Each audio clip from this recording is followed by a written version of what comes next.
about way cash crisis works. Talking about Venezuela once again. Systemic important banks. They removed the one factor called monetary awareness. Hey there, hope all is well. Back here today with some more RTD news updates. And as you can tell from today's title, we're going to be talking about the deregulation and how I believe it poses an even greater systemic risk to our banking system as well as our overall economy, and more importantly, your money.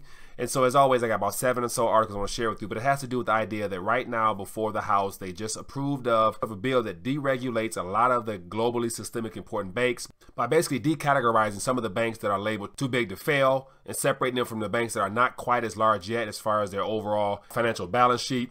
And so I believe that this right here is a way of basically giving the smaller banks that fall below that $250 billion threshold, as you're going to see, a chance to get more involved into the market to basically extend their balance sheet a little bit further and possibly even gamble in the derivatives market, which from one of the articles here I'm going to show you is very large. And so when you factor in the derivatives as well as an ever-increasing balance sheet as well as a very small amount of physical cash in circulation, it spells trouble at the end of the day, especially if there's some type of financial hiccup and where the banks are not able to live up to their own financial obligations. But as always, if you're new to RTD, I want to encourage you to click the subscribe button along with the notification tab to be informed of future updates as well as live streams. Also join me on Twitter where I share posts throughout the day on various subject matters dealing with our monetary system as well as whatever's happening in the news that I can't get to via video. Make sure you click the button down below to be notified when things are posted. So today I have a couple articles I want to share with you, all dealing with what's happening with this deregulation, how I believe, in my opinion, this will be the last step for the banking sector to continue to monopolize the global economy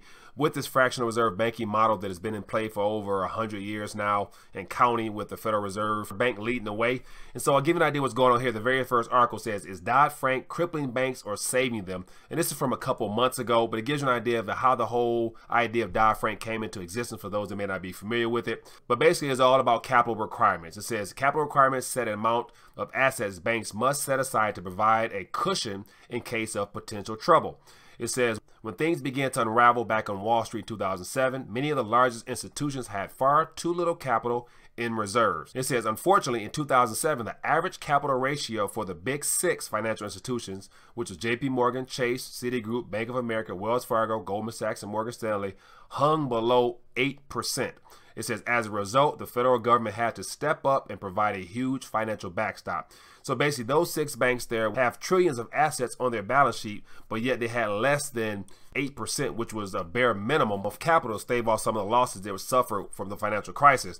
And to move on now, so here we have 8 years after the fact, and so now we have deregulation now. So they want to dial back on some of the regulations on the too big to fail banks by basically removing some of the smaller banks out of that category and setting a much higher threshold of capital needed just in case.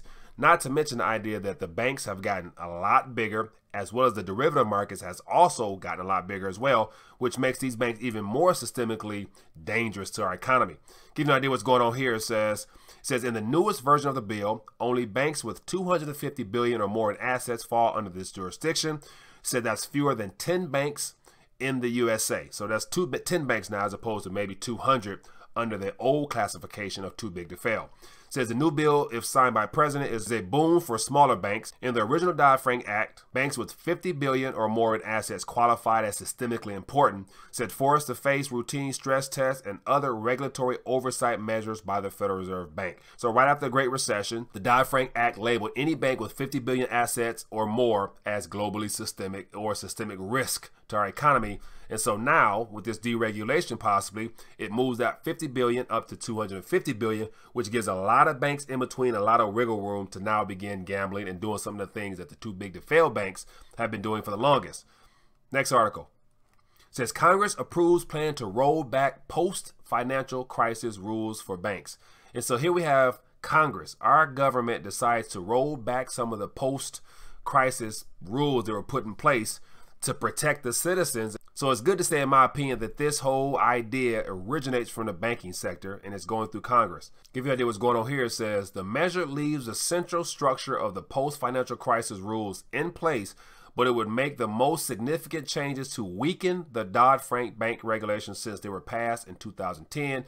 So it would exempt some small and regional banks from the most stringent regulations and also would loosen rules aimed at protecting the biggest banks from sudden collapse. So they're going to loosen some of the restrictions, which allows them more wiggle room to begin doing more of what got us in trouble in the first place. Next article says the surprise winners of the bank regulation rollback, of course, is the smaller banks. Give you an idea what's going on here. It says banks are minting money. It says large regional banks like the mega bank cousins are not exactly starving these days. American banks hauled in a record-setting $56 billion of profits during the first quarter, according to the FDIC. It says just $6.1 billion of these blockbuster earnings were from the community banks. So in totality, $56 billion was earned, and it was a record setting. So what was the big need to roll back some of the regulations? Makes you wonder. So next article here.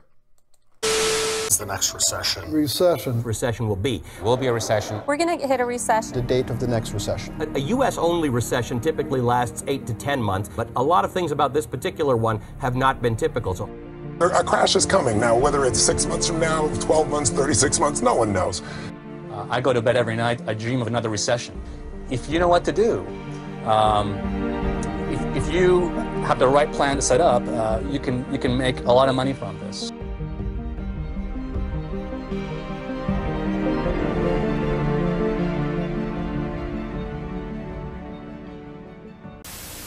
So this plays into the idea that America's 15 largest banks. So this is something worth considering. It says all in all, the top 15 largest banks now combined $13.2 trillion in assets. So you look at a list here of all the top 15 banks, all the way from JP Morgan at 2.53, all the way down to HSBC at 200 billion.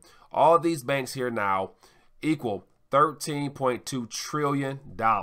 So I bring this up to hint at the fact this is what's on their balance sheet. Nevertheless, what's off balance sheet in the form of derivatives. And this article here, which came out in 2013, says big banks and derivatives, why another financial crisis is inevitable. So if you scroll through here, it gives you an idea how the whole banking crisis happened around 2008 anyway. But what's most important is the derivative side. And it says the world's scariest story is trading in derivatives. Then it goes on to talk about how at this time, when this was written in 2013, there was $700 trillion of over-the-counter derivatives. And so that was 5 years ago. And as of now, it's over 1 quadrillion and counting. So you factor in the derivatives, these large balance sheets, less regulations on the smaller banks now. At the end of the day, that can only spell trouble for the depositors of these banks. Because in actuality, as I'm going to show you right here, if you go to the Federal Reserve page here, it says how much U.S. currency is in circulation. It says there was approximately 1.6 trillion in circulation as of March 21st, 2018, of which 1.59 trillion was in Federal Reserve notes. So you factor in 13.2 trillion on the balance sheets of the two big default banks in the form of deposits, CDs, and all the other financial instruments they offer the public. Then you factor in the 1 quadrillion worth of derivatives. And then you have 1.59 trillion of actual physical paper that can be received if you or I decide to go to the bank to withdraw. Nevertheless, 100, maybe 200 million depositors decide to go to the bank to withdraw because of some type of panic or scare or stock market crash or something like that. And what's really worth noting is there's never been any type of systemic bank holiday type of thing in my lifetime that I'm aware of where a large part of the population decided to go down to the bank to withdraw because they either heard something or seen something. Apart from what was happening in 2008, where there was a large drawdown on a lot of accounts that caused the panic, which meant the government had to get involved and start bailing some people out. And so what I want to actually leave you with is this visual aid right here. And it says how many dollar bills are in circulation. So you can actually look at what's going on. It says the volume of currency in circulation today. And of course, it's $100 bills or singles, which are the highest denomination of paper notes in circulation.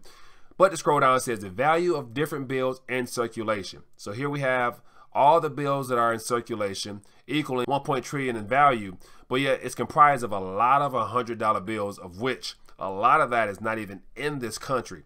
So you factor in the idea that not only are the two big default banks getting bigger, but now the regional community banks will be allowed to get even bigger as well by fractional reserve lending, creating more digits out of nothing. And you factor in there's a short supply of actual physical cash that depositors, in case of a panic, could go down and actually withdraw. Then you factor in off the balance sheet liabilities that the big default banks have on their balance sheet. It spells chaos down the line. And as our article said right here, that the world's scariest stories is trading in derivatives. This author here back in 2013 saw the writing on the wall a long time ago. And so the idea that Congress is approving of the deregulation spells trouble at the end of the day.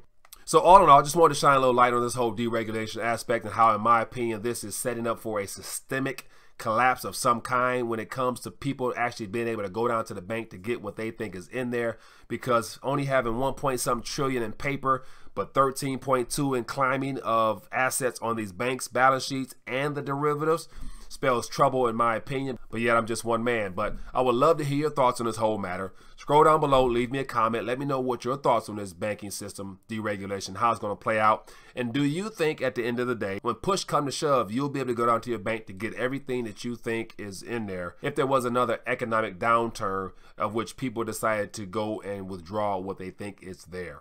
Other than that, thanks for tuning in. Look forward to bringing more news.